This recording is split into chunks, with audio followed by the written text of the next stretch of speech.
Eu cresci em um lugar como esse. Meu pai e eu cavalgávamos até esses incríveis lagos nas montanhas. Nós cavalgávamos de volta para áreas selvagens remotas, com incríveis riachos, prados e vida selvagem. Eu amo isso aqui. Olhe para este canyon. Isso me lembra do Grand Canyon. Você tem este riacho. Você tem estas paredes íngremes. Quanto tempo você acha que levaria para um riacho tão pequeno remover tanto material? E cortar esse cânion tão fundo? Esta rocha tem uma história assim como eu e você.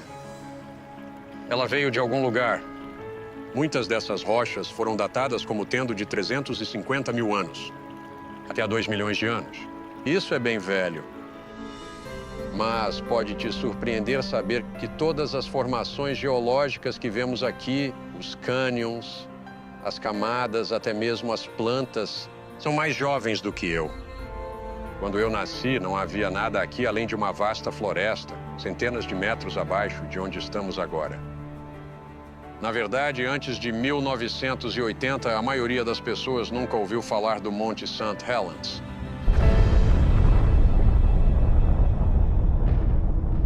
Foi naquele ano, em 18 de maio, que rocha derretida criou uma explosão de vapor com a força de 20 milhões de toneladas de TNT. Detritos de avalanche e outros fluxos da erupção rapidamente criaram todas essas camadas, com até 180 metros de espessura. Alguns anos depois, houve mais atividade vulcânica que criou um fluxo de lama que cortou todo esse cânion. Também cortou através da rocha profunda, em apenas alguns dias. Não é incrível como um pouco de informação sobre o passado pode mudar sua visão do presente e do mundo ao seu redor? Há muitas suposições feitas por muitas pessoas sobre a história da Terra ao nosso redor. A questão é como essas suposições afetam nossa visão dessa história. Mas o mais importante, como essas suposições influenciam nossa visão da ciência e da Bíblia.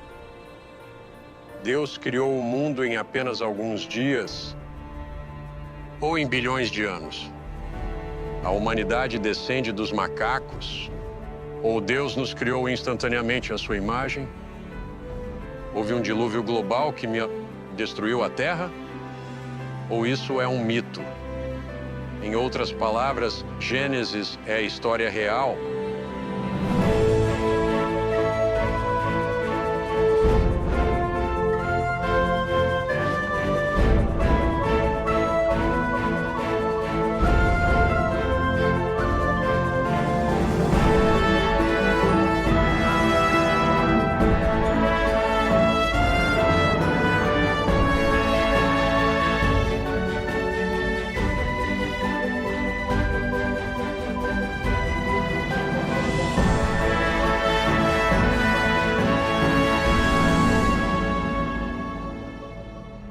Quando pensamos na história da Terra, há muitas coisas a considerar.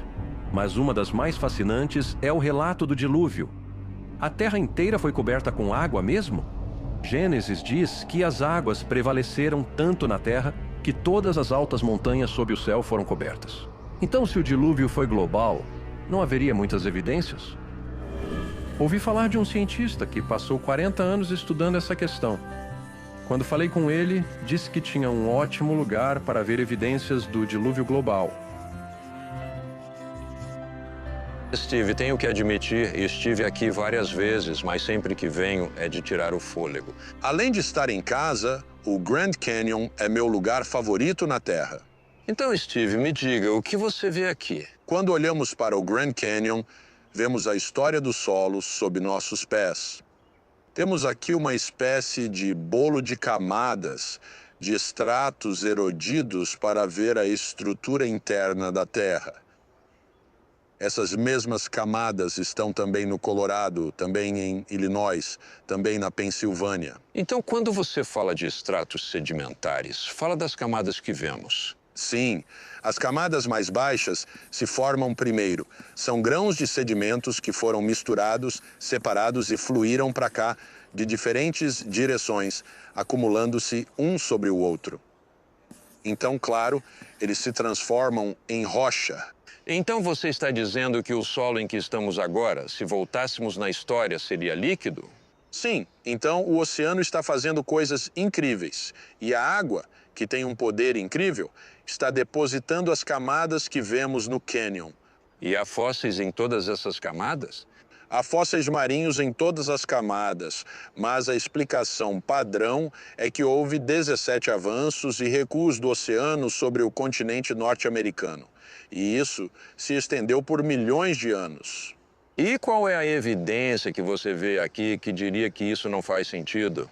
Os 1.200 metros de estratos planos no cânion são realmente planos, e olhamos entre as camadas de estratos e não vemos a passagem do tempo entre as camadas.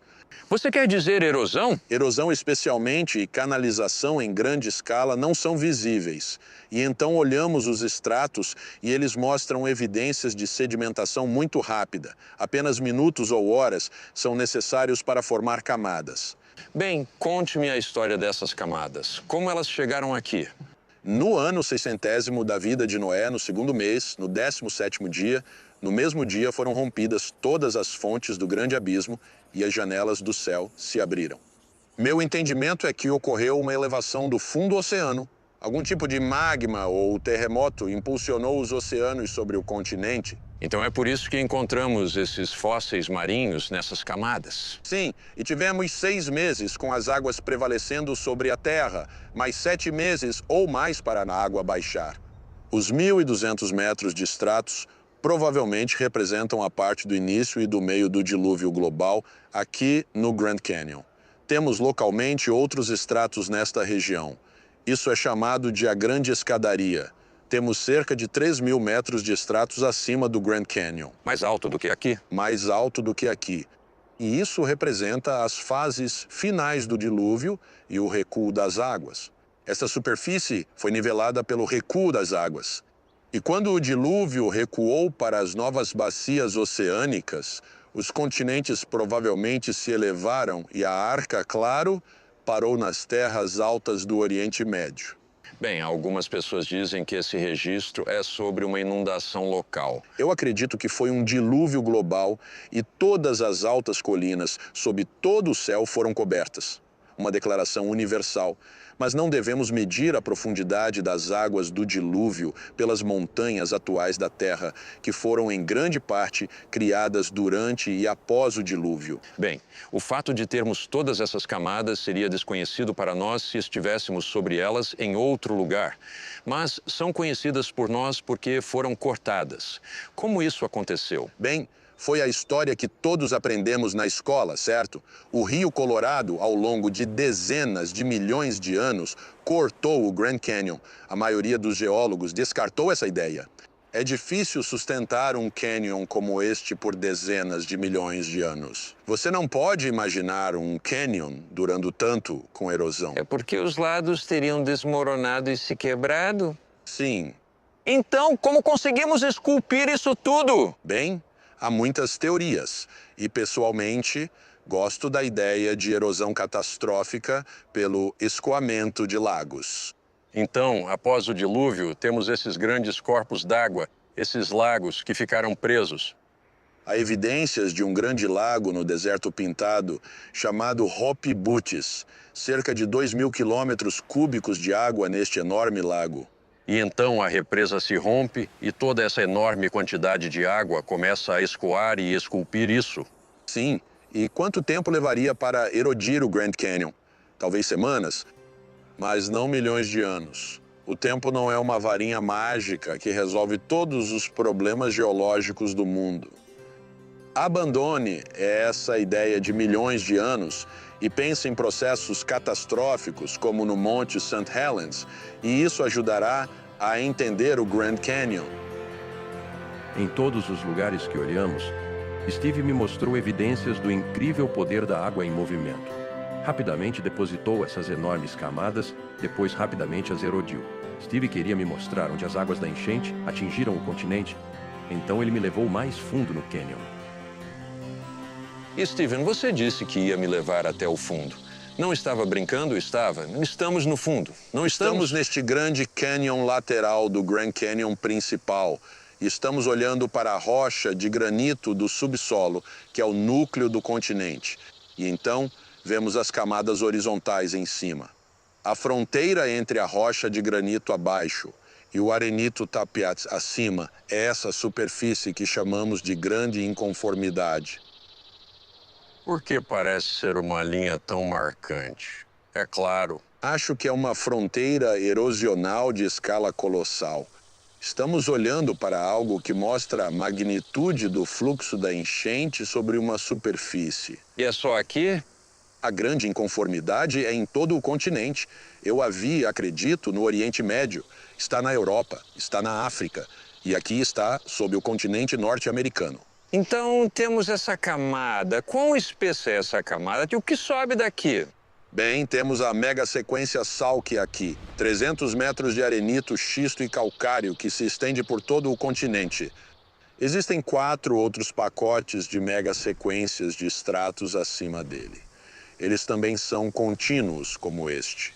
O que vemos aqui é bastante representativo do resto do mundo. Isso nos faz realmente questionar a noção de que tudo isso aconteceu por causa de uma pequena enchente local. Falamos de algo enorme. A água, em um movimento poderoso, estava nivelando e pulverizando rochas, depositando grandes camadas e nos fazendo pensar sobre uma inundação global. A história convencional é diferente. Diz que há muito tempo entre cada uma dessas camadas. Alguns disseram que a fronteira da grande inconformidade aqui representa meio bilhão de anos. Você quer dizer entre o granito que vemos e a primeira camada ali? Sim, eles dizem que talvez há meio bilhão de anos ali. Ok, e é isso que a explicação deles sobre a história da Terra os levaria a considerar. No entanto, quando você vem aqui e olha, é quase um plano sem características. Não é exatamente um plano, mas uma superfície suavemente ondulada. E isso seria o produto de bilhões de anos? Ou seria o produto do poder da água nivelando uma superfície? O tempo não é uma boa explicação para isso aqui. Então queremos explicar o que vemos. Em todos os lugares que olhamos, vemos o poder da água. E é água em escala colossal. Essa é a história aqui no Grand Canyon. Não é pouca água e muito tempo, mas sim muita água e pouco tempo. O tempo é a questão central ao falar da história da Terra. Quanto tempo levou para formar o que vemos ao redor? Parecia claro que uma inundação global teria transformado a Terra rapidamente. Mas sei que muitos pensam que o mundo se formou lentamente ao longo de bilhões de anos. Qual era a verdadeira diferença entre essas duas visões do tempo? Eu precisava falar com alguém que pudesse me contar mais sobre ciência, história e tempo. Como minha formação é em ciência da computação, nos encontramos em um lugar onde eu havia vivido parte dessa história. Enquanto olhávamos a exposição, lembrei como os computadores ficaram menores e mais poderosos desde que eu comecei a usá-los. Paul disse que nossas suposições sobre computadores eram realmente uma série de mudanças de paradigma. Quando eu tinha 19 anos, li o clássico de Thomas Kuhn, A Estrutura das Revoluções Científicas, onde ele descreve essa noção de paradigmas.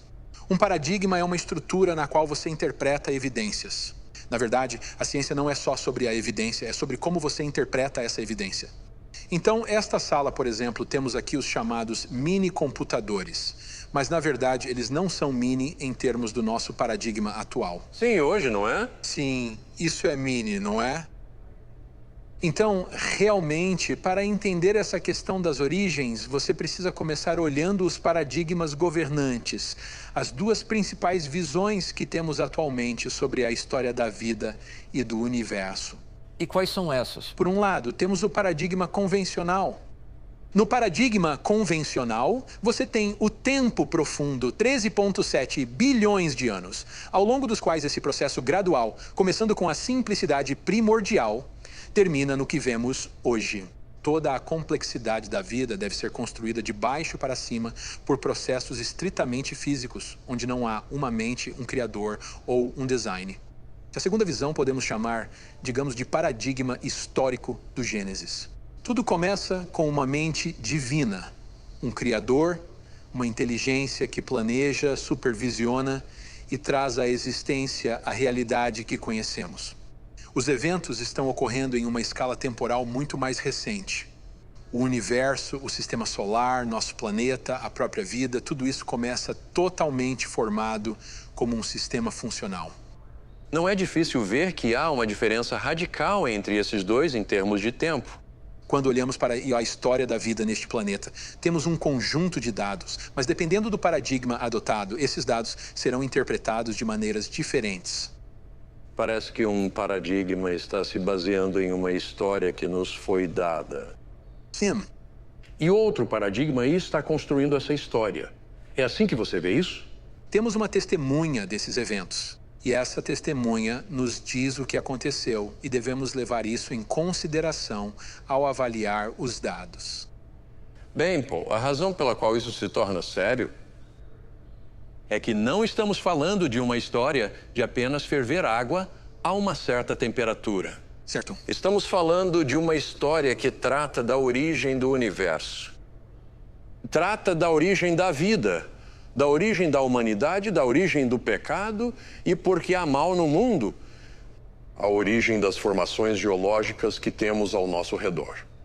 A origem da linguagem. Quero dizer, esta é uma história que não é menor. Sim. Isso lida com elementos importantes da humanidade e onde estamos. Sim. Você está falando sobre a origem de tudo. E acho que se ampliarmos isso e dissermos qual é a diferença entre esses paradigmas, não é uma questão de ciência versus religião, porque ambos são científicos no sentido de olhar para um corpo comum de dados. No nível mais profundo, a diferença é entre duas visões concorrentes da história. Qual é a verdadeira história do nosso cosmos? Essa parece ser a questão real. Qual é a nossa história verdadeira? O que realmente aconteceu? O conflito não é entre duas visões da ciência, mas entre duas visões concorrentes da história. Como Gênesis foi escrito em hebraico, eu quis falar com um especialista o que havia no texto original.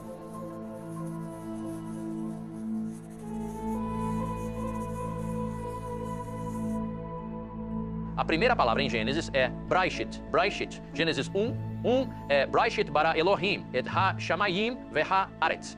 Então, este é o começo das Toledot de Noé. E que a palavra Toledot é muito interessante. Às vezes é traduzida como genealogia, às vezes como história. E o que segue é o relato do dilúvio. Certo, Steve, parece que há muita história na Bíblia. É assim que você vê? Absolutamente. Na verdade, a primeira coisa é que é um relato histórico preciso. A apresentação como tal e a perspectiva dos escritores que acreditavam estar falando sobre eventos reais. Ok. É muito claro que, devido à maneira como insistiram que a próxima geração aprendesse sua história. Quando você olha para esses primeiros capítulos de Gênesis, o que vê? Pode nos explicar isso? Começa com, no princípio, Deus criou o céu e a terra. Não há palavra em hebraico para universo. Isso significa que ele criou tudo. E então, a próxima coisa que encontramos em Gênesis 1:2 é uma bola de água que está no espaço. Deus, nos dias subsequentes, vai preencher esse universo. Você está falando sobre dias aqui. Você vê esses dias como literais? É isso que o texto diz? Ou sabe o que outros pensam? Que isso é apenas uma visão poética diferente? Primeiro de tudo, não é poesia. Os maiores hebraístas do mundo afirmam que isso é uma narrativa. E eles dizem que uma das características únicas dos relatos de Gênesis sobre a criação e o dilúvio é que são narrativas. Porque no Antigo Oriente Próximo, relatos assim são feitos em poesia épica, que é muito diferente, e aqui temos narrativa para indicar que isso é histórico. Isso significa que você deve entender as palavras da maneira normal, como essas palavras hebraicas são entendidas. A palavra Yom significa dia. A base de seu uso é o que queremos dizer por um dia. É um dia de 24 horas.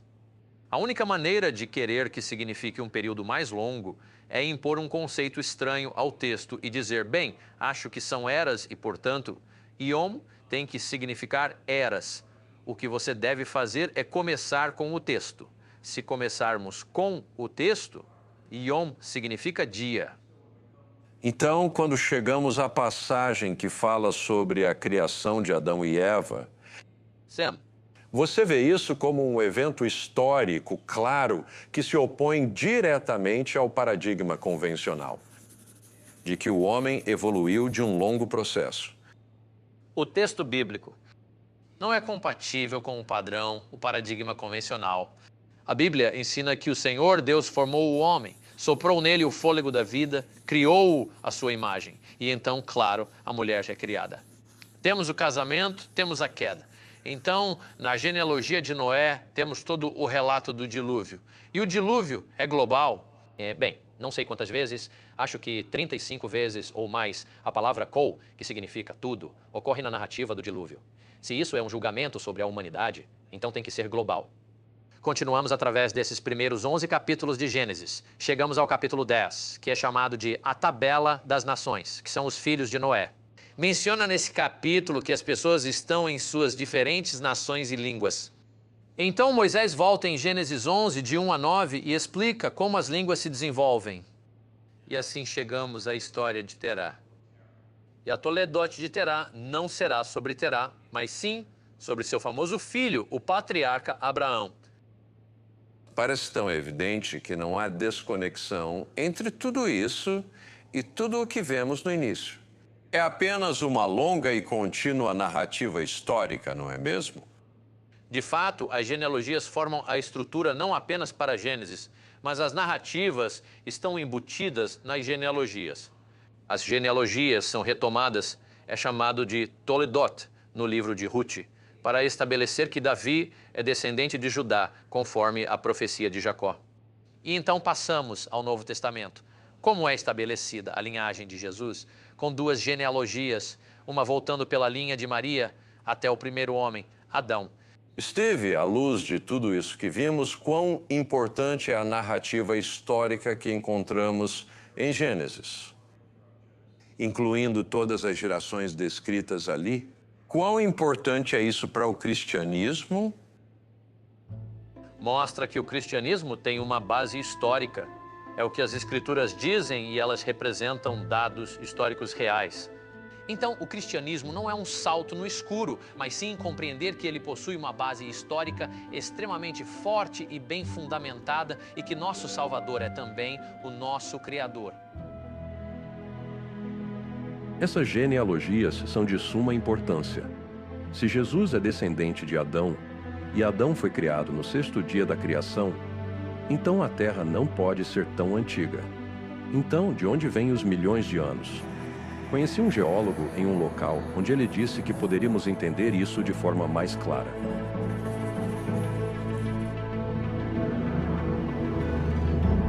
Você vê a tranquilidade, a vastidão, nada para te perturbar.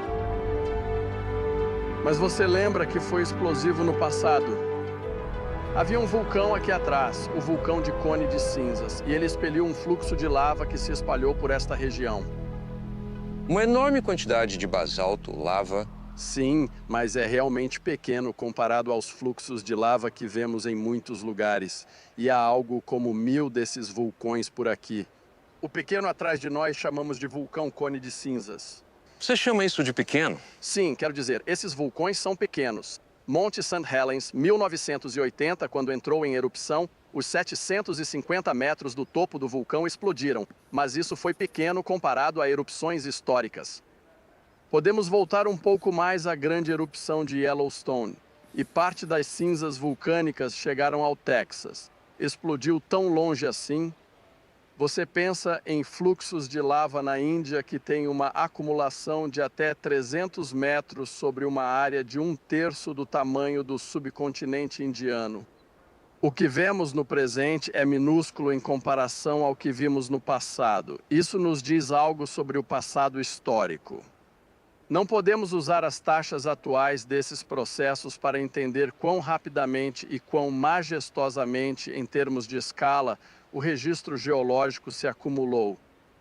Bem, esse é o ponto que me trouxe até você, porque como determinamos a idade dessas rochas? Bem, a primeira coisa importante é reconhecer que este fluxo de lava é, de certo modo, um instante no tempo. É um evento.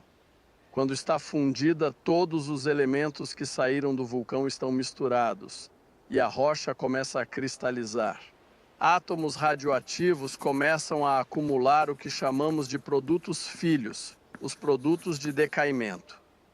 Agora, o ponto é que essa taxa de decaimento é tão lenta quando a medimos no presente que, você sabe, leva milhões de anos para os átomos pais decaírem em átomos filhos.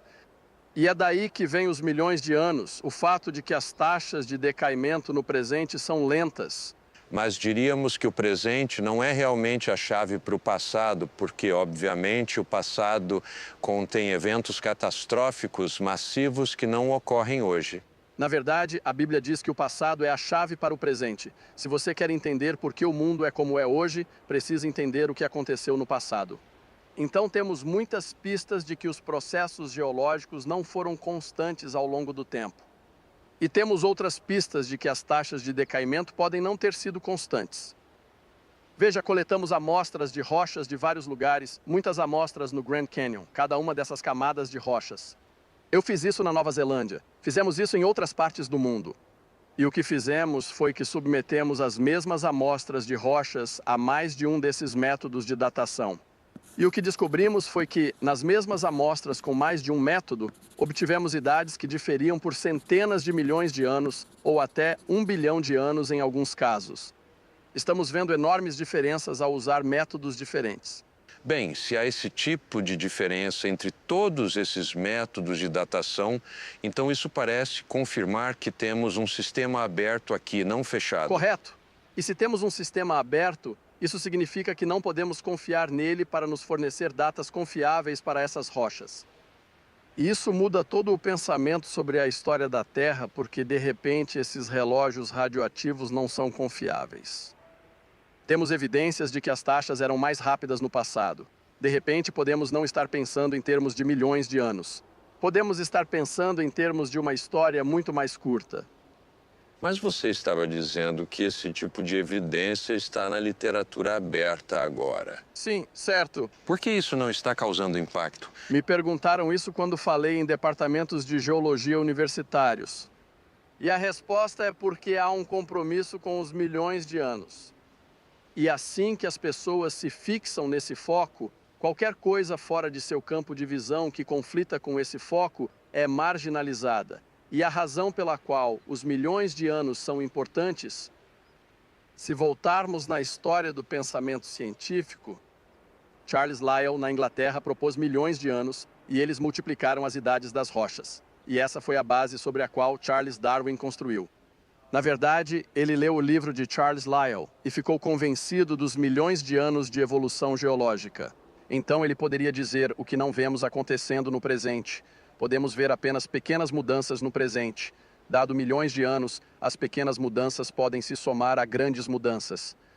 E assim, se você quiser ter uma maneira de olhar para a história que diz que chegamos aqui por acaso, processos aleatórios ao longo de milhões de anos, então você precisa ter rochas que tenham milhões de anos. Caso contrário, você minou toda a base dessa visão da história da Terra. Então o tempo se torna o elemento crítico para o paradigma convencional. E esse tempo tem que ser um tempo profundo. Andrew disse que ao estudar as formações rochosas, elas mostram evidências de uma Terra jovem transformada por uma catástrofe global. Então ele me levou ao sul para Sedona para ver. O importante a notar é que esta paisagem é realmente muito estável. Houve muita erosão no passado para esculpir todo o terreno. Mas esses penhascos e o fundo do vale são estáveis, por isso você tem a vegetação. Hoje tudo está muito mais calmo, os processos de hoje são lentos, mas não explicam como tivemos essa erosão, essas camadas, esses penhascos. Tudo bem, então você quis vir aqui porque vê evidências de uma Terra jovem por causa do que está aqui. O que você vê? Sim. Bem, a primeira coisa que notamos é a extensão dessas camadas. É como uma pilha de panquecas. Por exemplo, a unidade vermelha que atravessa nosso campo de visão, essa é a formação Schnebly Hill. E acima disso você vê a primeira unidade branca, que é o arenito coconino. E acima disso você tem o Toroip e no horizonte o calcário Kaibab, que é a borda do Grand Canyon. E sabe, aqui estamos a 100 quilômetros do Grand Canyon e essas camadas ainda estão aqui. Sim, é quase difícil imaginar o volume de material que isso representa. Sim, pegue o arenito coconino. Podemos rastreá-lo daqui, atravessando o Novo México, Colorado, até Kansas e Oklahoma, ou até mesmo no Texas. Falamos de 500 mil quilômetros quadrados para esta rocha consistente por quilômetros. Essa não é a escala que vemos hoje com sedimentação localizada. E para deixá-la plana assim sobre uma área tão grande, é como fazer a sua panqueca toda de uma vez rapidamente. E assim essas camadas mostram evidências de sedimentação rápida, a extensão dessas camadas. Bem, Andrew, você falou daquela formação vermelha, mas isso não me é familiar. Essa é a formação Schnebly Hill. Não está no Grand Canyon. No Grand Canyon, passamos do coconino para a formação Hermite. Há aquela borda afiada e não há sinais de erosão ali. O que significa que a formação Hermite foi rapidamente depositada. E então o coconino foi logo depositado sobre ela. Mas aqui estamos a 100 quilômetros do Grand Canyon e temos essa formação Schnebly Hill, entre o coconino e o Hermite. E essa formação Schnebly Hill, com 250 a 300 metros de espessura sobre uma área de 2.500 quilômetros quadrados, teve que ser formada muito rapidamente. Se isso levou milhões de anos, deveríamos ver evidências de milhões de anos de erosão no Grand Canyon, naquela mesma fronteira. Não vemos. Então isso significa que essa formação, Schnebly Hill, nesta área, teve que se formar em poucas horas. Então isso indica que não há apenas falta de erosão, mas também não há tempo entre essas fronteiras. Toda a sequência de camadas foi rapidamente depositada. Então, temos essa grande extensão de camadas. Temos a falta de erosão entre as camadas. Que outras evidências você vê? Bem, se olharmos de perto, por exemplo, o arenito coconino, vemos a estratificação a bandas inclinadas. Chamamos isso de camadas cruzadas. O que indicam é que havia ondas de areia subaquáticas que se moviam. A comparação é com um deserto. É importante reconhecer que há diferença no ângulo. Em uma duna do deserto, geralmente é de 30 a 34 graus dessas camadas inclinadas. Debaixo d'água, geralmente é 25 graus ou menos. Dr. John Whitmore percorreu as colinas aqui com seus alunos, centenas e centenas de medições dessas camadas cruzadas, e todas estão na faixa de 15 a 25 graus. Então foi deposição subaquática, e essas camadas estão se acumulando em horas, semanas e dentro de meses.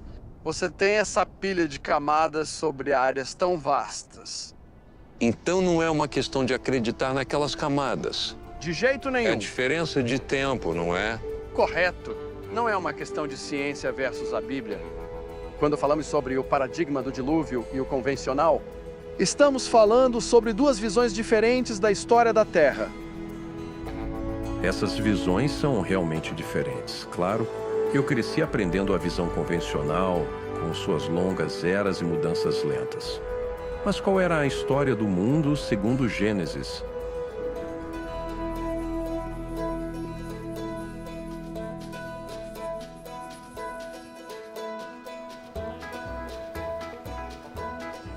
Kurt Wise me levou de um lugar fascinante para outro, mostrando evidências de florestas fósseis, explicando a formação rápida de carvão e falando sobre o design complexo dos sistemas biológicos.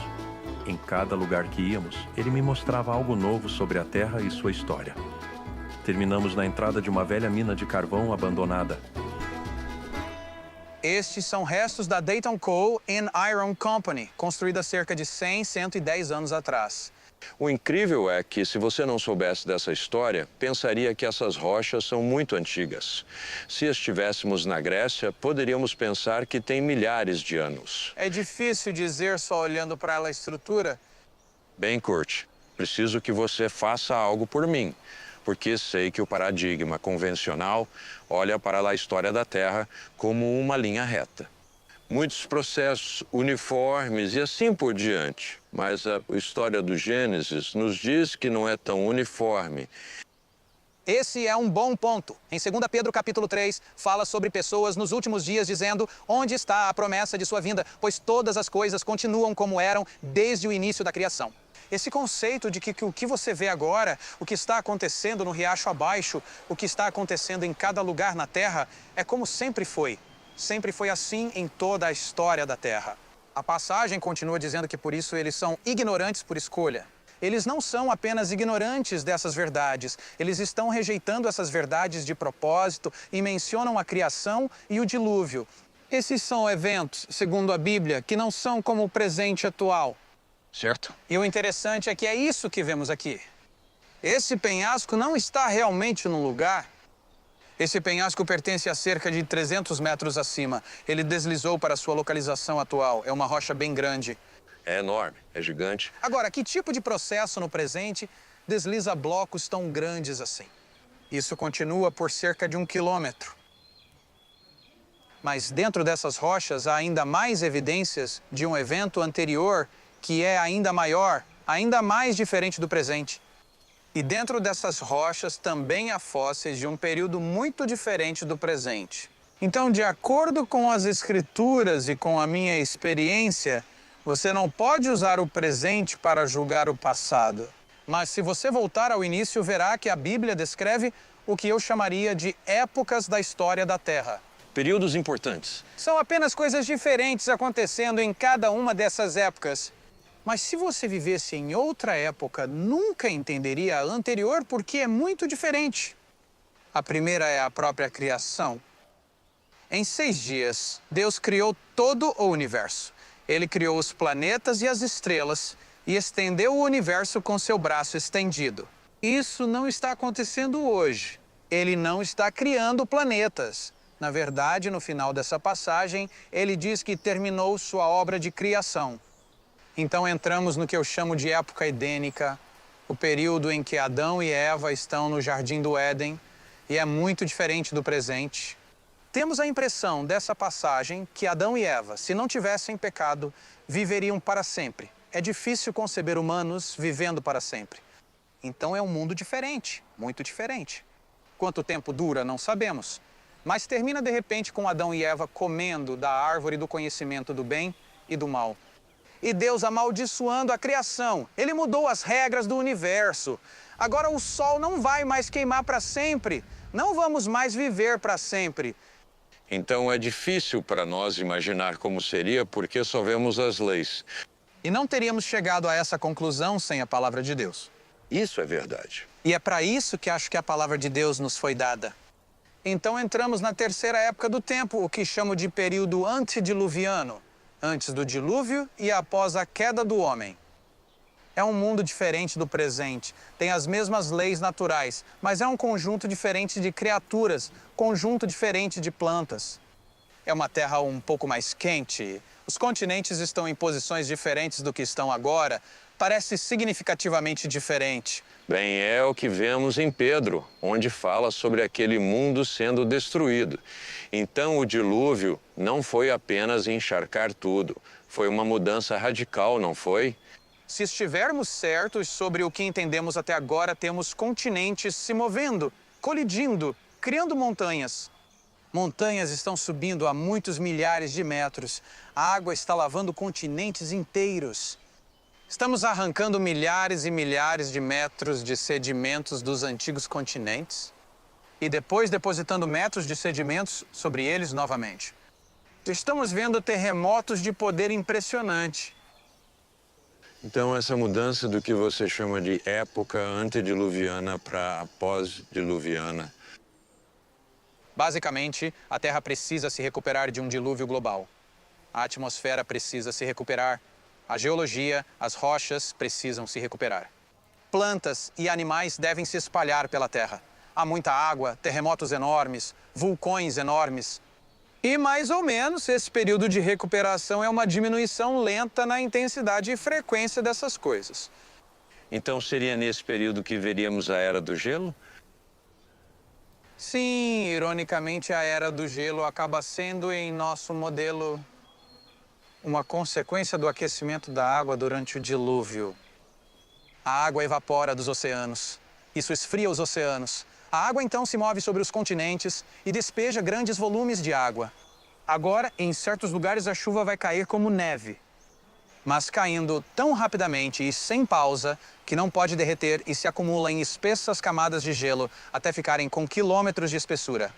E então, quando os oceanos esfriaram o suficiente para que o sistema de chuva parasse, essas geleiras colapsam sob seu próprio peso, derretem até a posição atual e continuam a derreter. Você sabe, essa coisa de aquecimento global está se recuperando. A Terra ainda se recupera do dilúvio. Então essa foi realmente uma era bastante tumultuada. Mas então você tem uma última época. Então, a época moderna você pode estudar processos atuais e entender as coisas de forma bastante clara até dentro de alguns séculos após o dilúvio. E isso levaria alguém a pensar que esses processos, se você os levar até o início... Precisamente. Você pega os processos atuais e os estende para o passado, e é isso que diz a segunda carta de Pedro. Esse é o erro que as pessoas cometem. É razoável. Pegue o presente e estenda ao passado. Não é irracional. Então você precisa ir à Bíblia para achar as informações necessárias para reconstruí-lo. E olhando de outra forma, se você começar pela Bíblia, só terá o início da história. Certo. Deus nos deu a capacidade de ler as rochas e completar o resto da história. E precisamos, para entender o dilúvio, começamos com a Bíblia. Mas depois vamos às rochas. Fale com as rochas e elas dirão o que aconteceu no passado. Kurt fez um bom ponto. A Bíblia registra eventos históricos, mas não explica como eles ocorreram. É isso que esses cientistas faziam. Eles tentavam interpretar as evidências à luz da história bíblica. Mas Kurt disse que havia evidências nas rochas. Quais eram as evidências?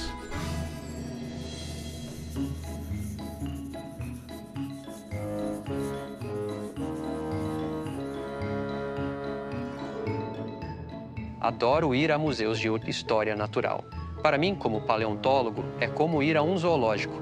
São todos os animais que viviam antes do dilúvio. É como uma chance de voltar no tempo. É como um zoológico, mas não estão vivos. Certo, e eles não cheiram mal, então isso é muito bom. E o Museu de História Natural não é só sobre nos contar o que havia, ele também tenta nos dar uma narrativa, certo? Temos duas possibilidades, dois paradigmas, uma visão naturalista e uma visão bíblica. E todos os museus de história natural do país, a maioria ao redor do mundo, só te dão uma dessas visões. Apenas te dão a visão naturalista de um mundo antigo. Mas esses mesmos dados, esse dinossauro, podem ser entendidos em um paradigma alternativo. Quando penso nesses tipos de criaturas, penso em um mundo antes do dilúvio. Esta é uma imagem real de um mundo violento. Sim, é por isso que Deus disse: eis o fim de toda a carne. Não era só a humanidade. O homem e todos os animais sobre os quais governamos são julgados no momento do dilúvio. Bem, Marcos, você pode nos fornecer uma visão geral abrangente dos fósseis e como todas essas coisas se encaixam? Sim, fósseis tendem a ser encontrados em camadas distintas, onde há números muito grandes que foram destruídos. Bilhões. E então, toda vez que vemos uma camada de rocha tão espessa, onde estamos pensando em um evento que provavelmente levou minutos para se formar, não milhares de anos, minutos para apenas este pacote de rocha, às vezes até segundos, onde esses pulsos de água do dilúvio estão se movendo sobre os continentes, agarrando ecossistemas ou arrastando os marinhos das profundezas do oceano e puxando-os para a terra. E à medida que um é depositado e as ondas voltam, começam a puxar e empilhar mais coisas em cima disso. E é um cemitério sobre um cemitério sobre um cemitério. É o tipo de coisa que fala de catástrofe, não o tipo de coisa onde o registro fóssil está se acumulando gradualmente, osso por osso, concha por concha, pouco a pouco, ao longo de eras incontáveis. Então você está dizendo que temos esses fósseis marinhos por toda parte, até mesmo nas montanhas. Sim. Sabe, mais ao fundo no museu, eles têm seções com coisas como mosassauros, esses grandes répteis nadadores. Mosassauros são distribuídos globalmente e estão nos continentes.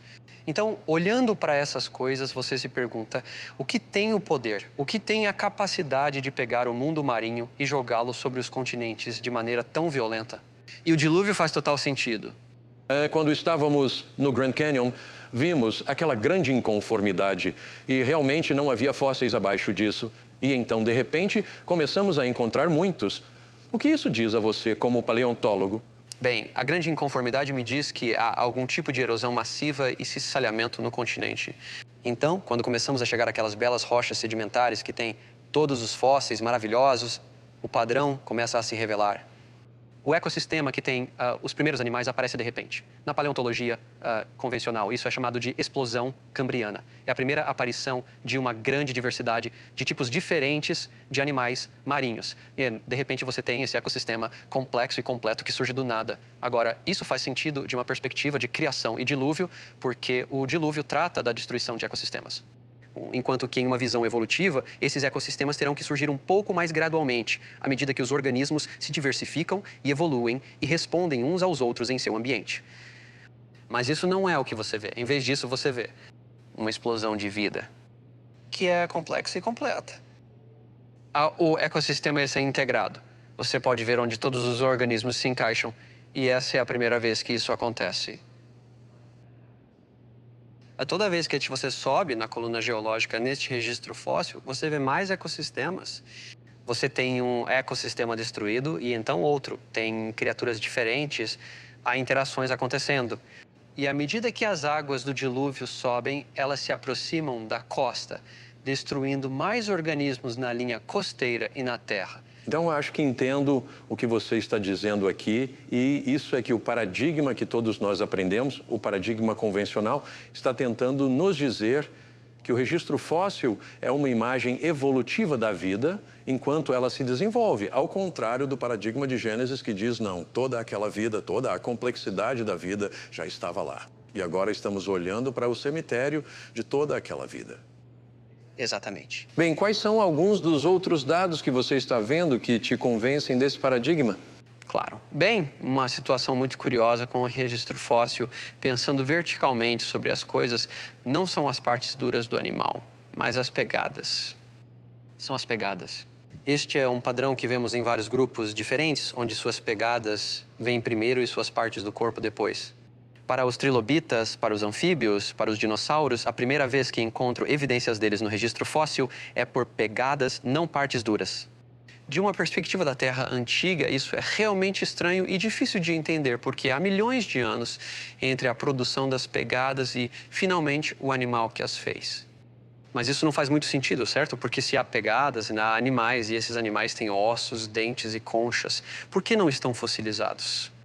Em vez disso, o padrão diz algo diferente. Não há tempo entre deixar uma pegada e ser enterrado. Mas o fato de que essas pegadas ainda estão lá deve nos dizer algo, não deve? Primeiro, nos diz que a deposição da próxima camada sobre elas teve que ser muito rápida. Porque, novamente, você vai a uma praia e anda na areia, suas pegadas são destruídas muito, muito rapidamente. Mas o registro fóssil mostra algo muito diferente de hoje. Isto é morte em um momento. Sim. Isto é morte em um instante. Falamos de um mundo complexo, inteiro, integrado, e o dilúvio está destruindo esse mundo sequencialmente e enterrando-o de forma vertical. Então, acho que olhar para o registro fóssil como um registro de vida é parcialmente correto, mas não é sobre o desenvolvimento da vida. É sobre a tentativa da vida de sobreviver a um evento que acabou consumindo todos eles. Bem, isso faria sentido então. Porque quando Deus estava falando sobre destruir a terra com o dilúvio, não era apenas a destruição da vida humana, mas de tudo. Era a destruição de toda a vida. E agora, o mundo em que vivemos é, como você disse, muito diferente do que era antes. Sim, quando olhamos para o T-Rex, os mosassauros, e todos esses animais ferozes, e eles realmente são aterrorizantes, mas não é isso que eles foram criados para ser. E então esses dentes afiados, essas garras devastadoras e os comportamentos que os acompanham parecem ser parte da maldição. E parte disso é genética, parte pode ser apenas algumas modificações, mas esses organismos, quando os vemos, e isso é lá importante lembrar quando vamos a um museu de história natural, é que você não está vendo o mundo na semana da criação. Certo. Você está vendo o mundo como existia no dilúvio, e esse mundo estava cheio de violência e era um lugar bastante terrível para se estar. Percebi que os bilhões de criaturas enterradas nessas camadas são um testemunho silencioso do julgamento global de Deus. Decidi que queria ver uma dessas camadas de fósseis por mim mesmo. Se os dinossauros tivessem morrido subitamente no dilúvio, não seria isso evidente?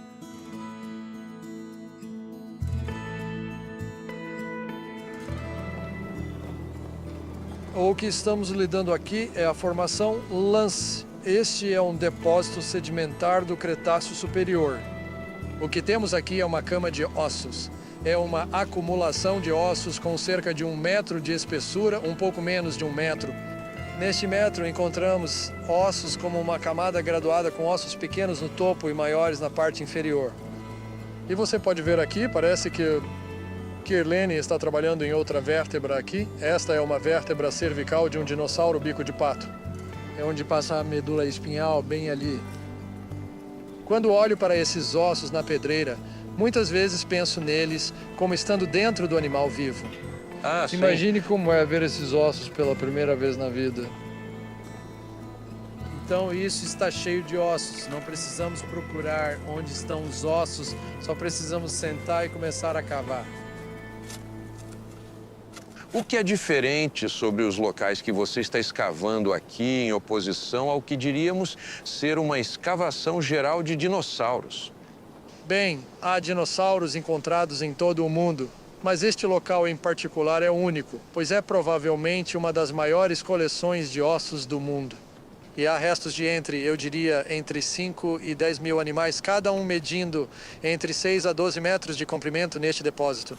Estes são grandes animais e há muitos deles. Vamos dar um passo atrás por um segundo, certo? Então tínhamos um dinossauro bico de pato vagando pela terra e de repente morre. Viraria um fóssil. A fossilização requer circunstâncias muito especiais. Normalmente sabemos, por exemplo, se um coiote morre no deserto, seu corpo logo some. No entanto, esses ossos estão todos perfeitamente preservados. Nunca foram expostos ao clima, estão todos lá. Hoje seria difícil imaginar como fazer isso. Até certo ponto, diríamos que encontrar um fóssil é raro, mesmo que tenhamos muitos fósseis, em termos de coisas que morrem, é raro se tornarem fossilizados. É raro, requer circunstâncias especiais, não menos importante é o enterro rápido. Esses animais tiveram que morrer e então suas carcaças tiveram tempo para apodrecer. Então estamos falando de dias, semanas ou meses, durante os quais ossos e tecidos foram comidos ou apodreceram. E então os ossos restantes foram depositados instantaneamente neste ambiente porque estão em um leito graduado com ossos grandes embaixo e pequenos em cima. Você pode ver isso aqui. Os ossos grandes estão todos embaixo. E quando começam a cavar aqui, encontram ossos menores.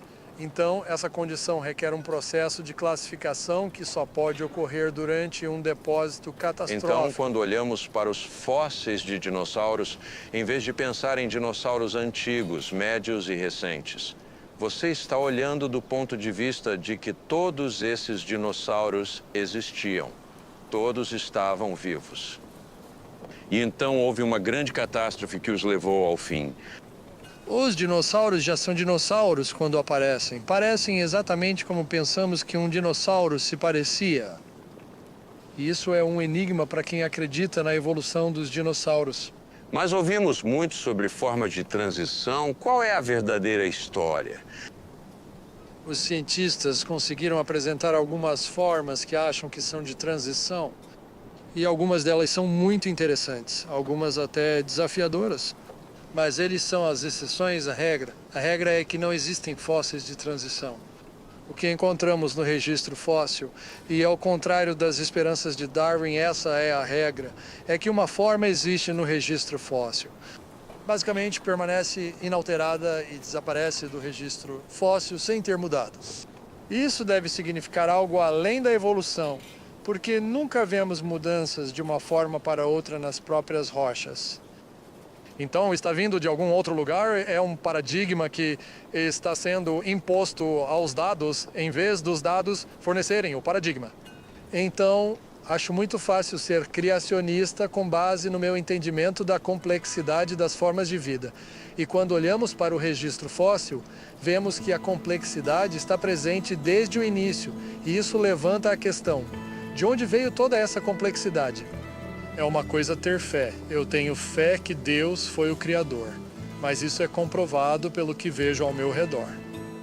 Dizer que tenho fé que a evolução produziu isso quando nem consigo ver como isso poderia ter acontecido, isso é fé cega. Isso é um salto no escuro. Isso é um salto no escuro.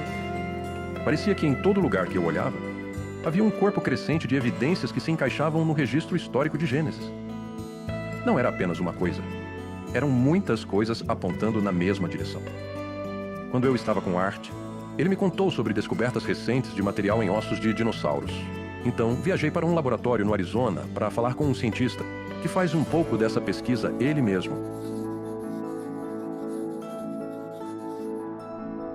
Este é um fragmento de um chifre de tricerátopo. Quando o tiramos do chão, ele se fragmentou e então, claro, tivemos que continuar a fragmentá-lo para fazer essa análise. Em 2012, a Sociedade de Pesquisa da Criação patrocinou Mark Armitage e eu para irmos à formação Hell Creek, em Montana, um lugar famoso para se encontrar ossos de dinossauros. E nós desenterramos um chifre de sobrancelha de tricerátopo de quase 4 pés.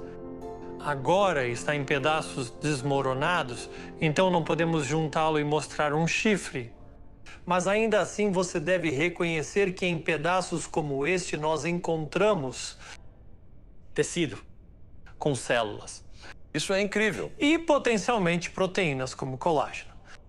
É difícil entender como esse material ainda está em um fóssil de dinossauro que supostamente tem 65, 75, 80 milhões de anos. Porque tecido, células e proteínas se decompõem. Eles não são concretos, não existem por eras, eles se decompõem e, de fato, tendem a se decompor rapidamente, dependendo das condições. E certamente em Hell Creek as condições seriam aquecer, esfriar, e qualquer bioquímico pode dizer que é a forma mais rápida de destruir material. É difícil imaginar que sobreviva por 4 ou 5 mil anos, mas 60 milhões, 70 milhões de anos. Veja, isso se torna muito difícil de fazer qualquer base bioquímica para como poderia ter sobrevivido. Ok, uma vez que você encontra uma amostra como esta, o que faz em seguida? Então, o que fazemos é mergulhar o material fóssil em uma solução chamada EDTA. E o que você terá depois de dissolver o fóssil é que o tecido permanecerá porque o EDTA não dissolve o tecido. Então, eu vou levar isso para o que chamamos de microscópio de dissecação. Isso é essencialmente chifre de tricerátopo dissolvido e ampliado. E então você pode ver como é apenas pequenos pedaços de rocha. Bem, Kevin, o que você encontrou quando estava olhando a amostra e encontrou algum tecido? Ok, aqui está o que encontramos. Isso é realmente tecido de tricerátopo. É elástico, é maleável. Não é uma impressão das partes moles do dinossauro. Isso é realmente macio, é mole, é elástico, é tecido. Isso é de explodir a mente, né? Absolutamente. E se você olhar para eles com uma ampliação maior? O que vemos então, usando microscopia eletrônica de varredura, você vê o detalhe extremo das células. Veja naquela imagem e nesta imagem, e especialmente olhe para esta. Não esperaríamos ver detalhes tão enormes e elaborados. Essas estruturas são incrivelmente pequenas. Você sabe que esta é a nossa barra de 20 microns aqui. Veja como essas estruturas são pequenas, ainda intactas. Seria fácil quebrá-las. Então, no máximo, você esperaria que tudo isso tivesse se quebrado e desaparecido. Então isso deve ter abalado a comunidade científica. Qual foi a resposta a tudo isso?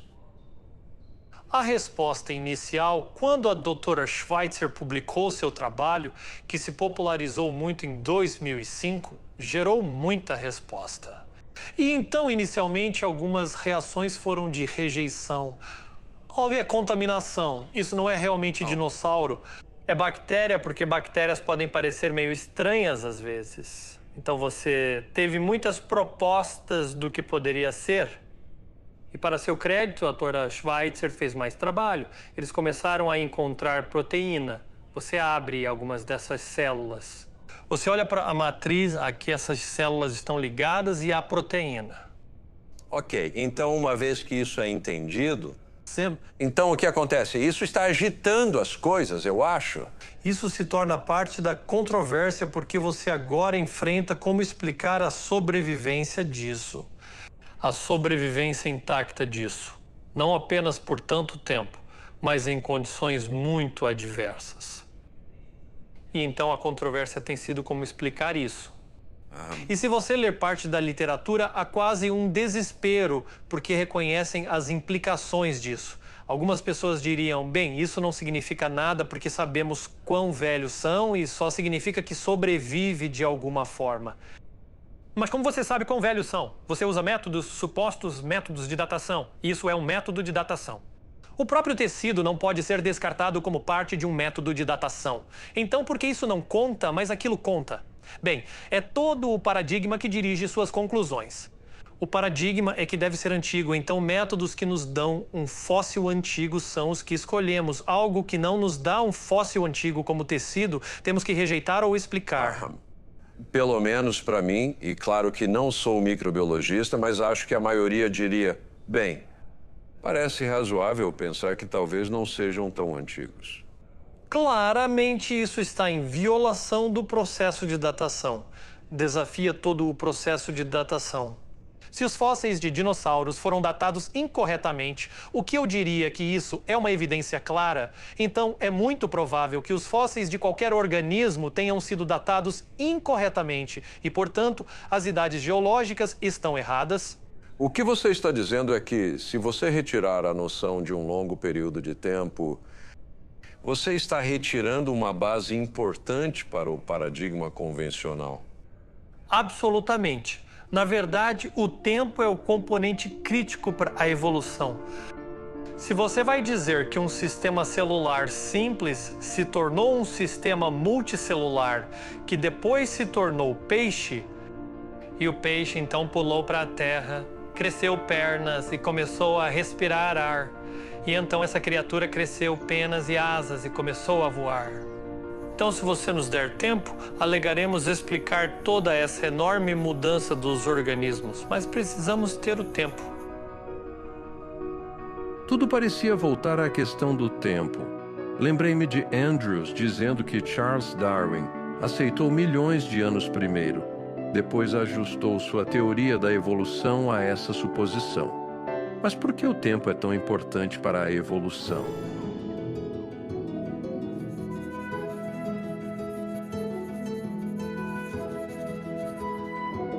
Rob Carter é biólogo marinho, então me levou para mergulhar e ver um mundo que a maioria não vê. A especialidade dele era corais, e ele sabia muito sobre as incríveis criaturas que habitam os recifes de St. Thomas.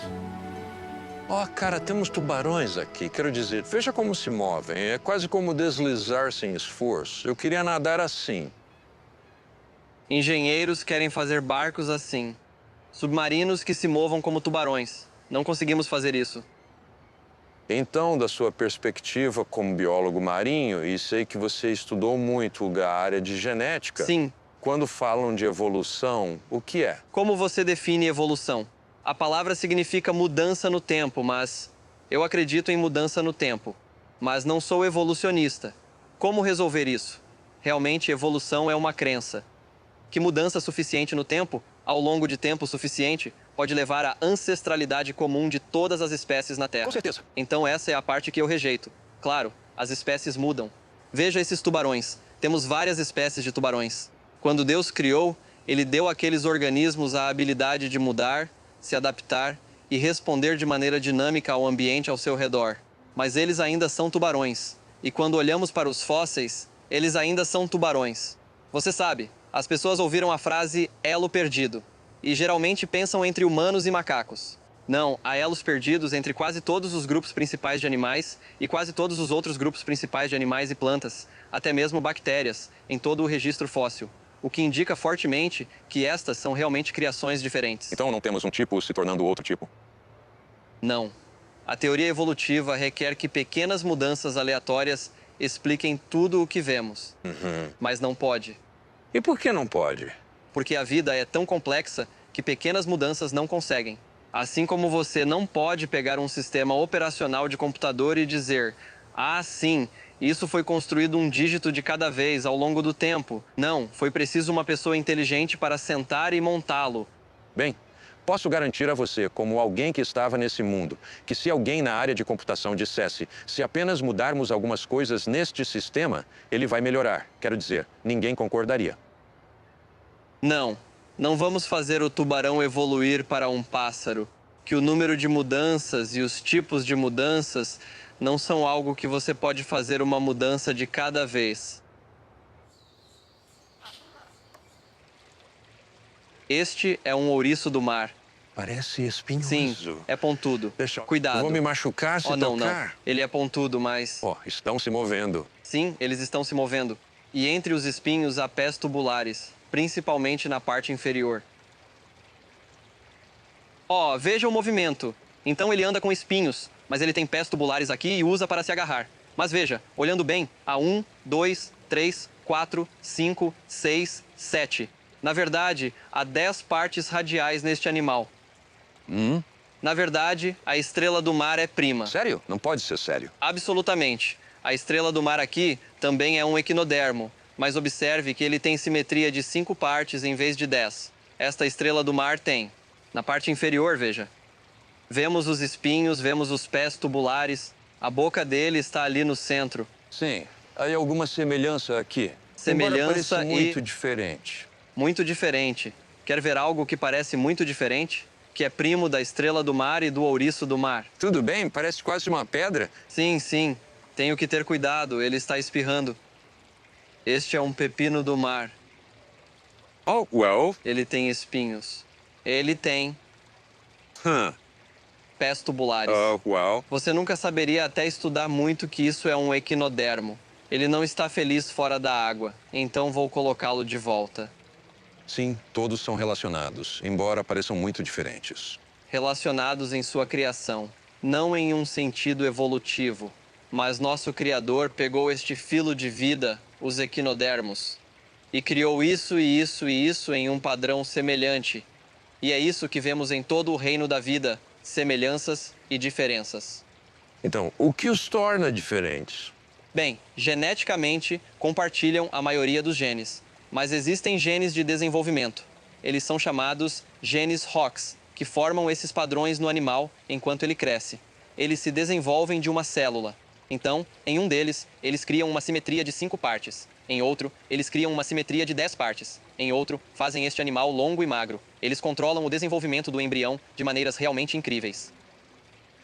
Então, o que você está dizendo, quando olhamos isso de uma perspectiva molecular ou genética, o que estamos descobrindo é realmente um design fascinante em tudo isso. Absolutamente.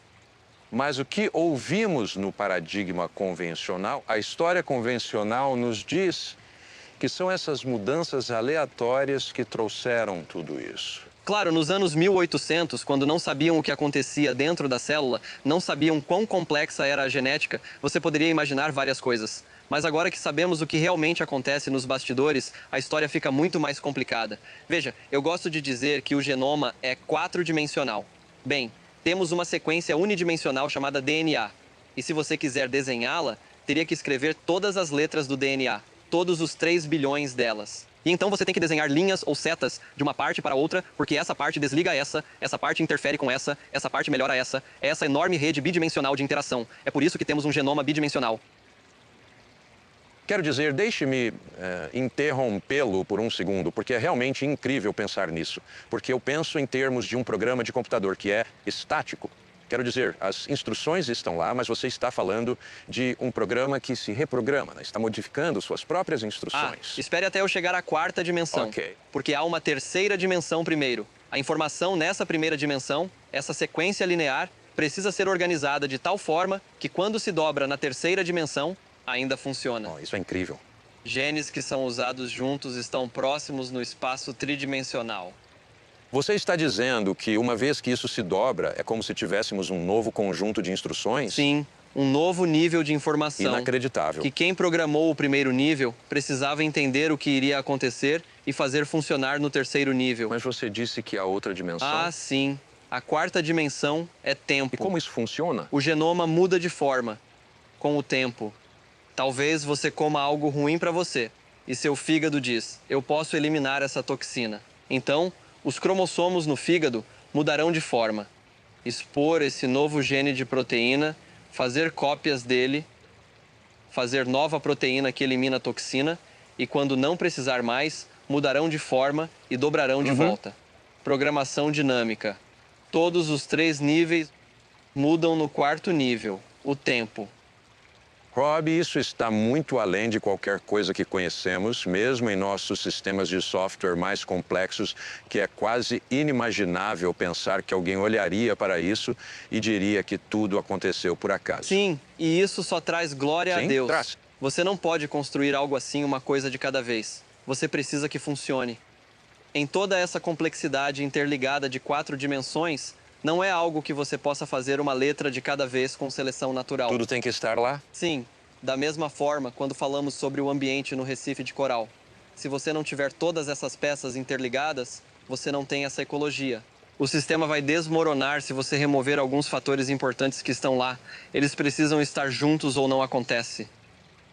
Então, não só temos essa interdependência, esse mutualismo, por assim dizer, no nível genético, agora tornamos isso mais complexo ao dizer que há o mesmo mutualismo no nível superior também. Sim, na verdade, o mundo inteiro tem um mutualismo. É impossível pensar que tudo isso poderia ter acontecido apenas por uma série de processos lentos ao longo de bilhões de anos. É exatamente o que estou dizendo. É claro que o mundo em que vivemos é muito interdependente. Do menor sistema biológico ao maior ecossistema existente, existem relações mútuas complexas em todo lugar. Percebo que a criação em 6 dias faz mais sentido de uma perspectiva de engenharia. Você precisa de tudo funcionando junto para que tudo funcione corretamente. E é exatamente assim que Gênesis diz que Deus criou. Rob também disse que Deus criou os animais com a capacidade de mudar e se adaptar aos seus ambientes. É possível que essa habilidade de mudar foi confundida com evolução?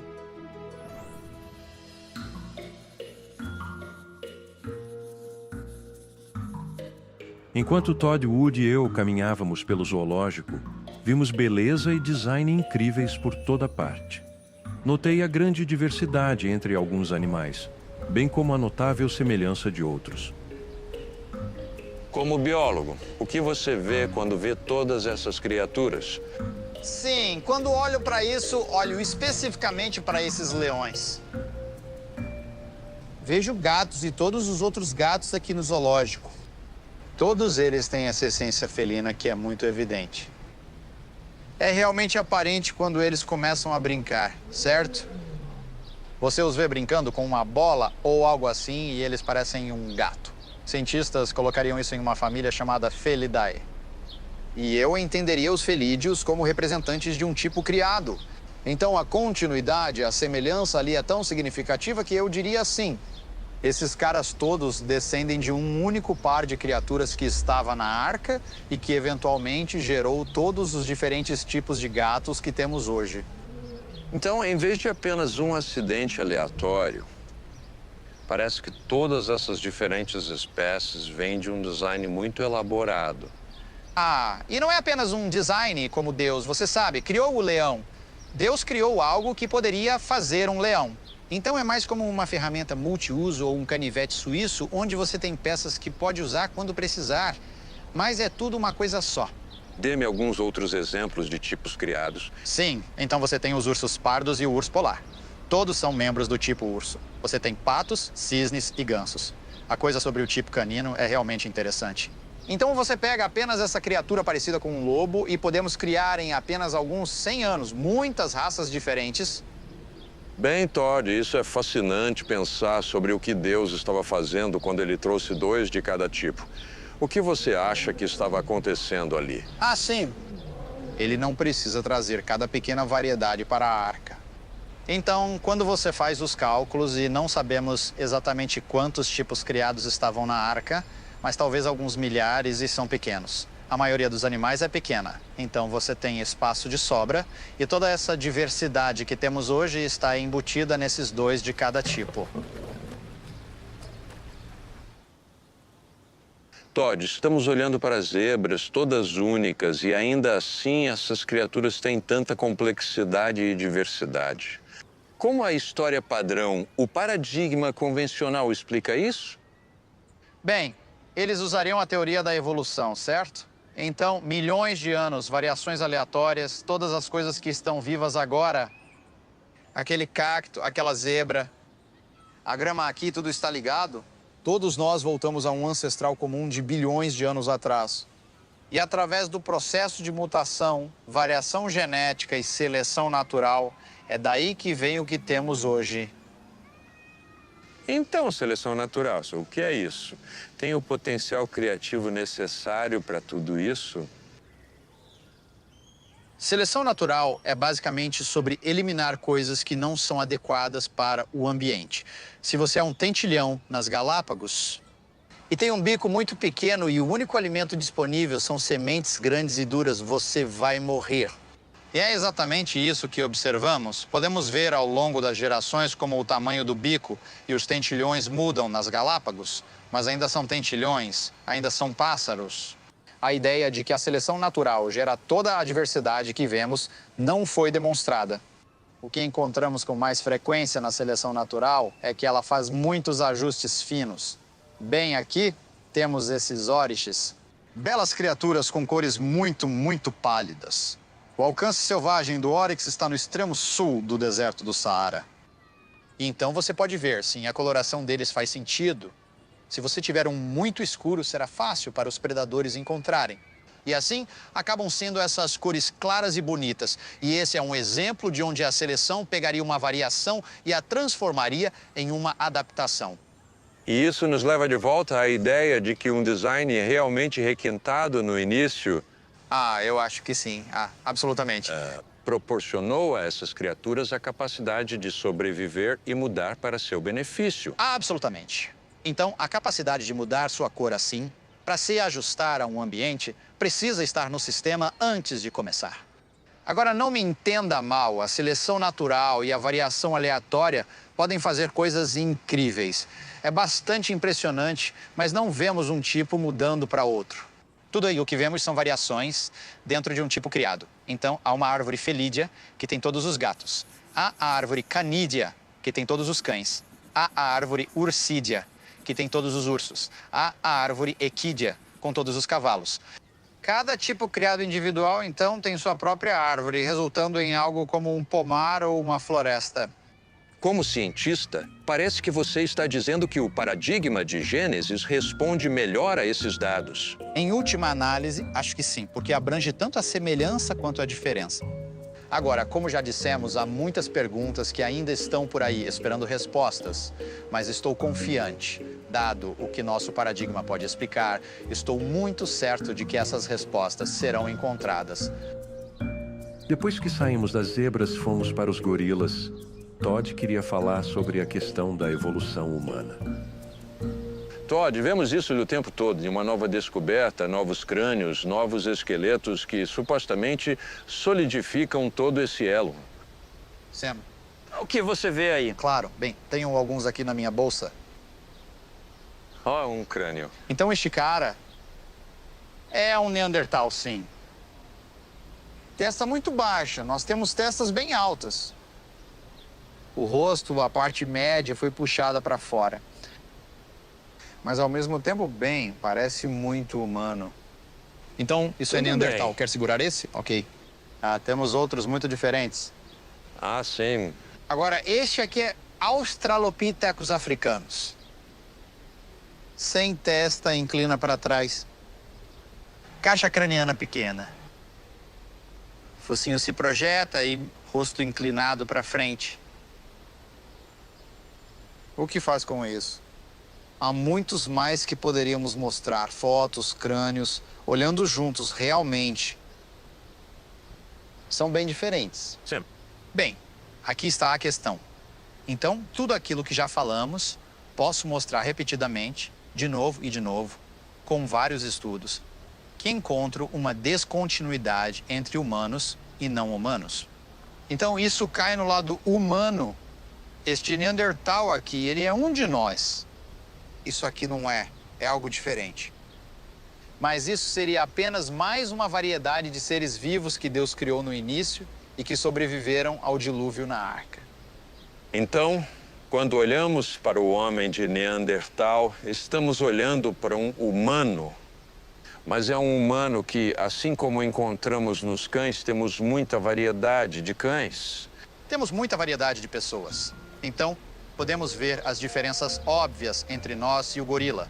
Não menos importante é que ele está lá e nós podemos ir para casa quando terminarmos. E essas diferenças são realmente enormes, não são? Oh, sim, absolutamente.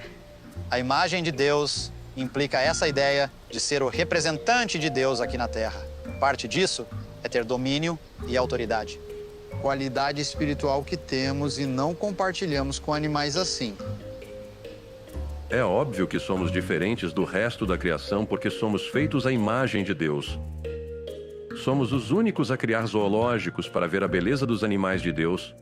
E somos únicos em rastrear o tempo e querer conhecer nossa própria história. Mas de onde vem nosso conceito de tempo, afinal?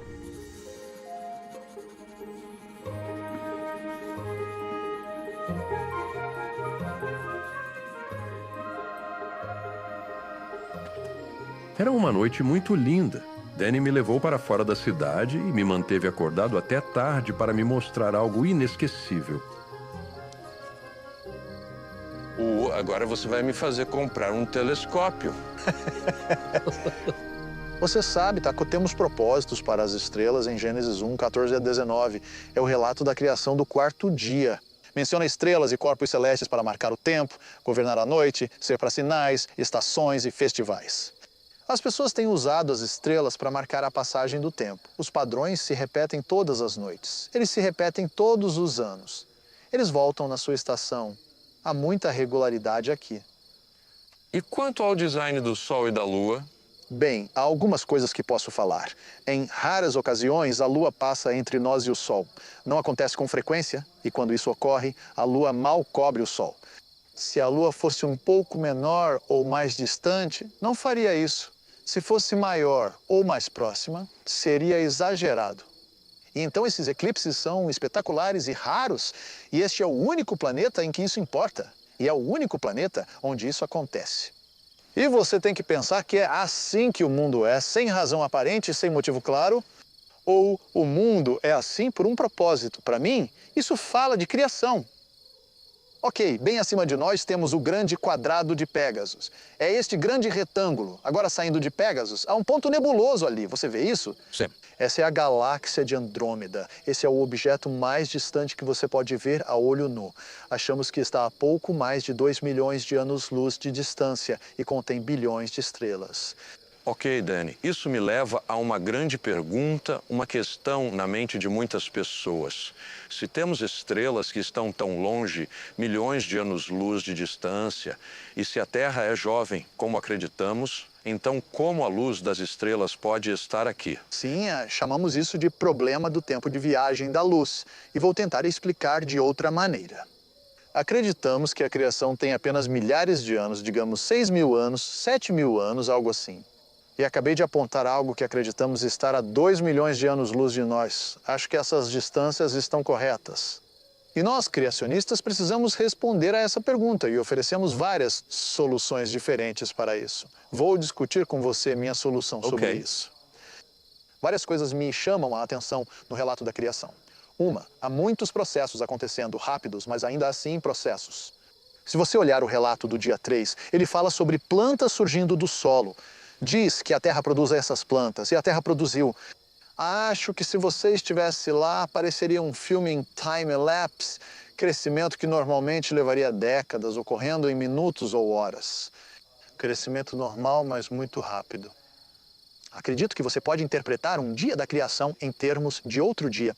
Então olho para o relato do dia 4. E então, acho que Deus também fez rapidamente as estrelas e outros corpos astronômicos. E então, para que eles cumprissem sua função de serem vistos, ele teve que trazer rapidamente essa luz, assim como trouxe plantas e as amadureceu rápido. Ele teve que trazer essa luz aqui. Estou sugerindo que quando realmente olhamos para esses objetos, como a galáxia de Andrômeda, estamos olhando para a luz que realmente saiu daquele objeto. Então, acho que houve um rápido amadurecimento. Danny, há outras coisas que você vê que indicam um universo jovem? Acho que sim. Por exemplo, galáxias espirais. A galáxia de Andrômeda que mencionamos é uma galáxia espiral, a nossa também é, e o interior das galáxias deve girar mais rápido que o exterior. Então, após algumas rotações, você deveria enrolar ou desfocar esses padrões espirais. Eles deveriam desaparecer. Agora, a maioria dos astrônomos pensa que as galáxias espirais têm 10 bilhões de anos. Porque ainda vemos padrões espirais. Você não deveria vê-los. Então, isso é um problema conhecido. Mas também, se olharmos para os planetas externos do Sistema Solar, os gigantes gasosos todos têm anéis. E também sabemos que essas coisas estão mudando. Elas estão sumindo. Eles documentaram mudanças no sistema de anéis. Você tem essas forças gravitacionais dos outros satélites orbitando. Então, esses sistemas de anéis são jovens. Isso não prova que o sistema solar é jovem, mas prova que esses sistemas de anéis são jovens. E isso é interessante. Mencionamos muitas teorias sobre as espirais e assim por diante. Isso nos leva ao que muitos veem como a grande teoria sobre cosmologia e o universo, que é o Big Bang. Como você vê isso? Está se mantendo ao longo do tempo? Eu não acho. Acho que está tendo alguns problemas. Tanto que, há mais de uma dúzia de anos, na revista New Scientist, houve uma carta aberta protestando contra a teoria do Big Bang. E teve centenas de signatários desde então. E a maioria das pessoas que assinam são ateus, eles nem são criacionistas. Então, essa ideia de que o modelo do Big Bang é universalmente aceito não é verdadeira. Há muitas pessoas por aí, pessoas bem conhecidas, pessoas muito famosas da física e astronomia que têm problemas reais com o Big Bang.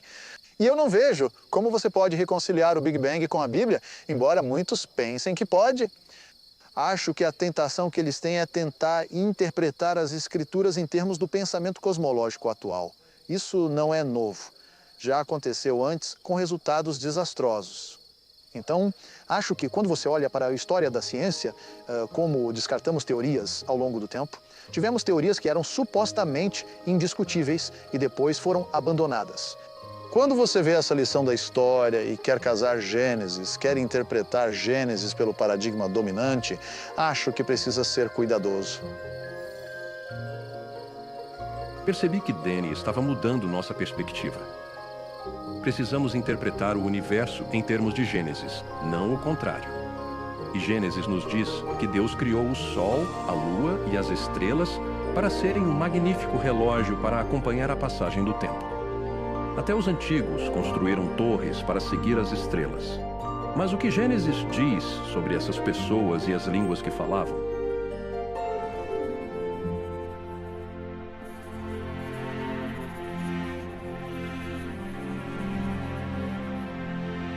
Doug me levou a um dos melhores museus arqueológicos do mundo para me mostrar alguns dos artefatos únicos que se relacionam com Gênesis.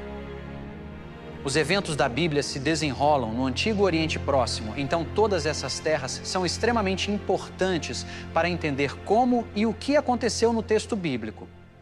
Então isso retoma esses eventos que temos visto em Gênesis desde a criação e o dilúvio, e agora estamos na dispersão da humanidade a partir de Noé e sua família.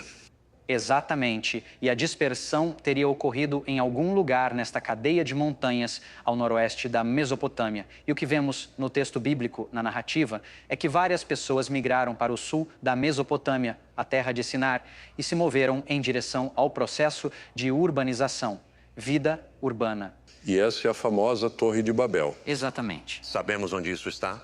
Existem cerca de 7 ou 8 Babels, cidades de Babel, na antiga área da Mesopotâmia.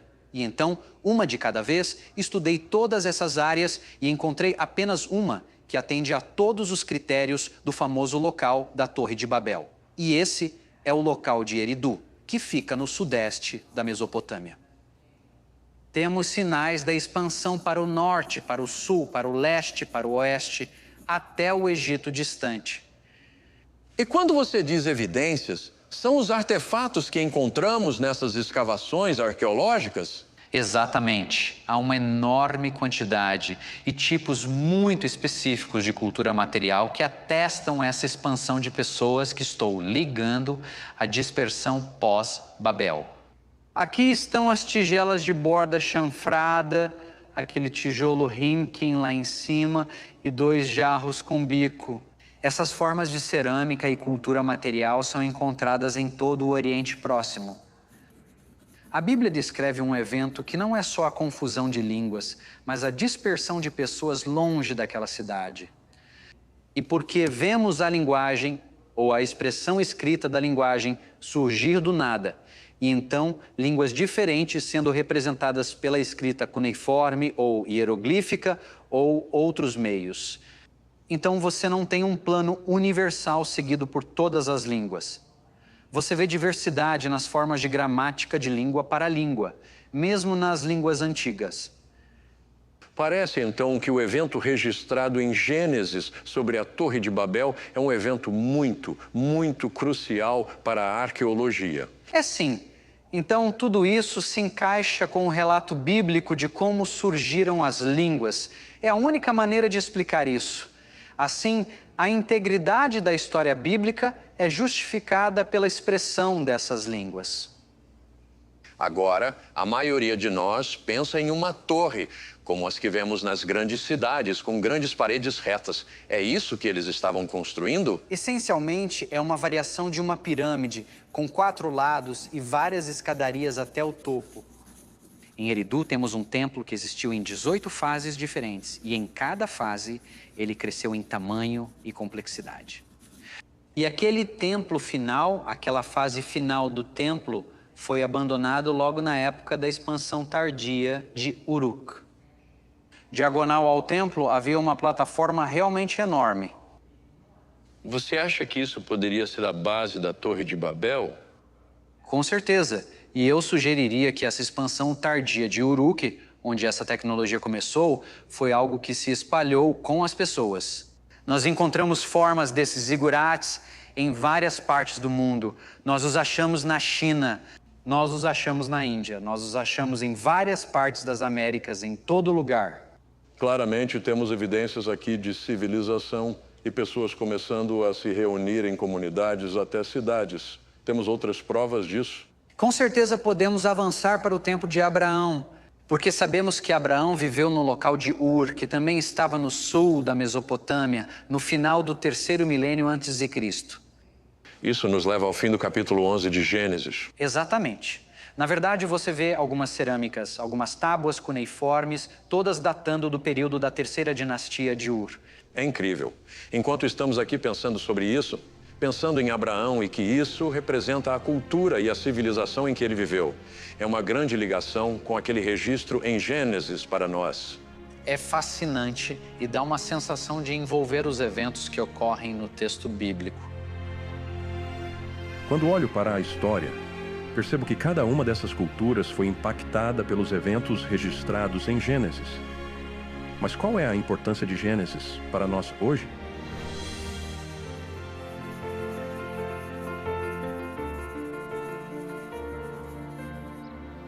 George Grant queria me encontrar em um jardim perto de sua casa. Ele disse que era um bom lembrete de onde nossa história começou. Há algo significativo no texto de Gênesis, onde Adão e Eva são colocados em um jardim. Isso é mais que uma história. É muito mais que uma história. Uma das coisas que você vê no capítulo 1 de Gênesis é a estrutura do tempo e espaço.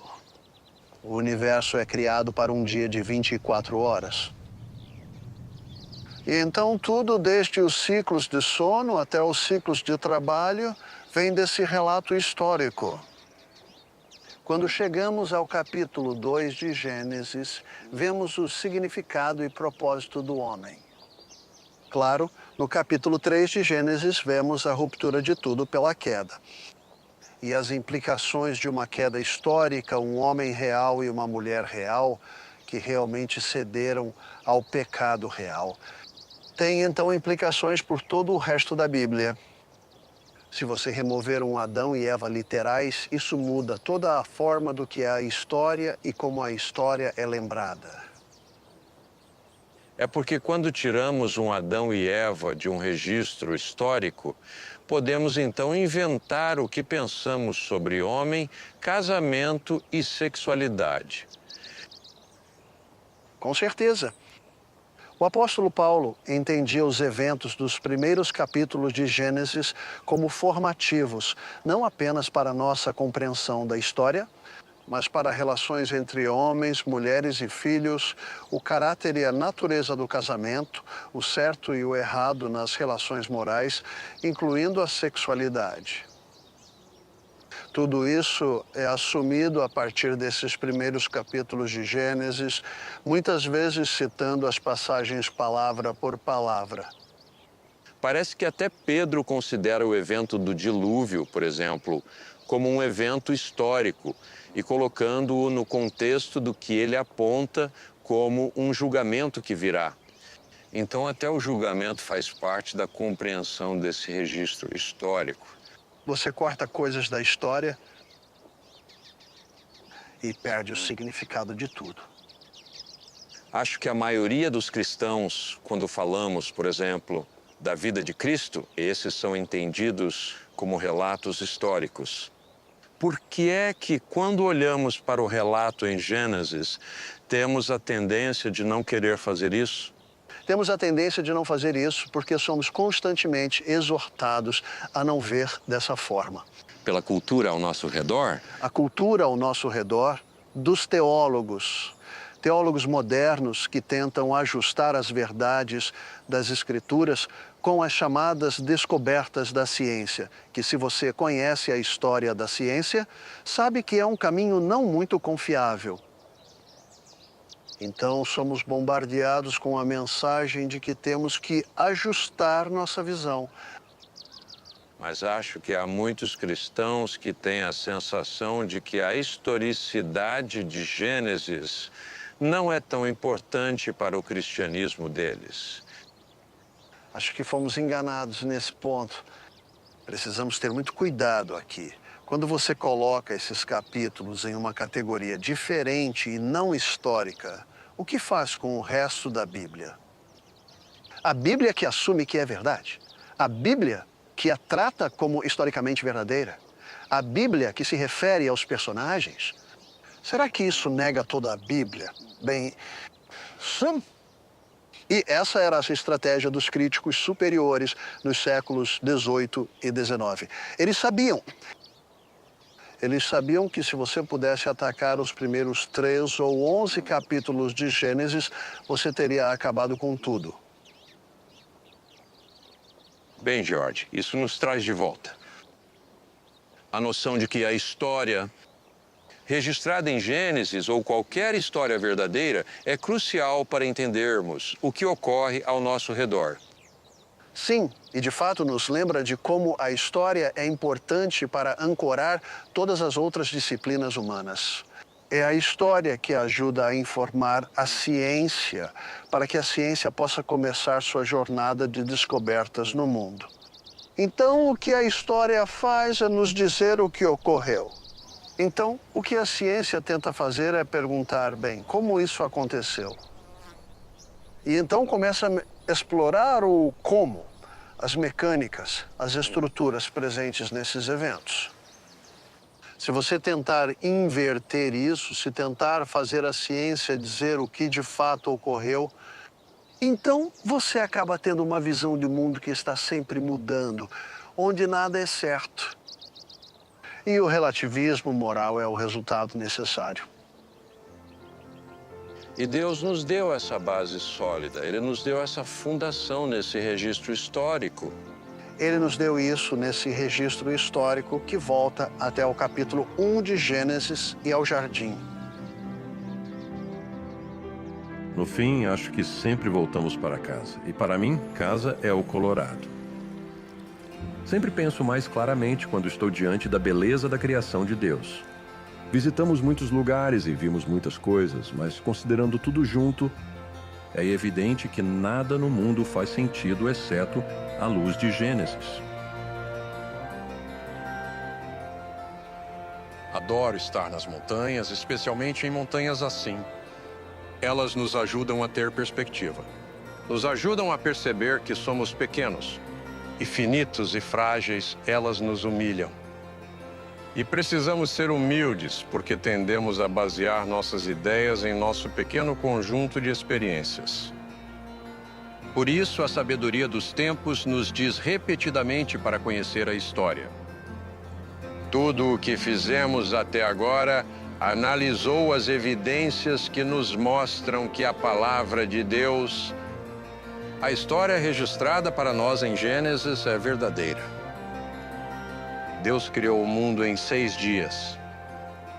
Houve um Adão real, uma Eva real, houve uma queda real. Houve um dilúvio real que destruiu o mundo e produziu tudo isso.